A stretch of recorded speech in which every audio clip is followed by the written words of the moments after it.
தனுசு ராசிக்காரங்களுக்கு இந்த குரு பயிற்சி என்ன மாதிரியான நற்பலன்களை தரப்போகுது? அஷ்டம குருன்னு நிறைய தனுசு ராசிக்காரங்க பயப்பட ஆரம்பிச்சிருப்பாங்க. ஆக்சுவலாக பயப்பட வேண்டாம்.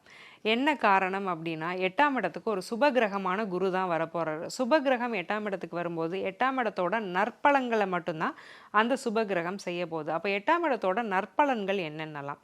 திடீர் யோகம்னு சொல்லுவோம், திடீர் அதிர்ஷ்டம்னு சொல்லுவோம். நானே நம்பல நேற்று வர இன்னைக்கு இப்படி நடக்கும்னு.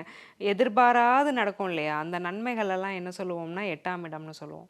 இப்போ நாள் காலையில் வரை எனக்கு வேலையே இல்லைன்னு உட்காந்துட்டு இருப்பார். ஈவினிங் ஒரு கம்பெனிலேருந்து ஒரு கால் வரும். ஸோ இன்டர்வியூ அட்டன் பண்ணுவார், செலக்ட் ஆகிடுவார். நல்ல வேலை, கை நிறைய சம்பளம்ங்கிற ஆப்பர்ச்சுனிட்டி. டக்குன்னு ஒரு லாட்ரி விளையாட்டுத்தனமாக போயிட்டு இருக்கும்போது வாங்கினோம், டிக்கெட் என் பேரில் விழுந்துருச்சு.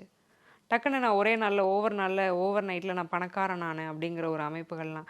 ஷேர் மார்க்கெட் மியூச்சுவல்ஸ்லாம் நல்ல லாபம் தர்றது, யாராவது ஒருத்தர் தேடி வந்து உதவுறது, ஏதாவது வில்லங்கங்கள்ல இருந்த சொத்துக்கள்லாம் ரிலீஸ் ஆகி கைக்கு பணம் வர்றது, எதிரியுடைய தன லாபம், கோர்ட் மூலியமாக யாருக்காவது கேஸ் போட்டிருந்தீங்கன்னா அவங்க மூலியமாக ஒரு பணம் வர்றது, இன்லாஸ் மூலியமாக ஒரு யோகம், மாமனார் மாமியார் மூலமாக ஒரு யோகம். 8ஆம் இடம் சுபத்துவமாக இருக்கும்போது 8ஆம் இடத்தோட நன்மைகள் நடைபெறும்.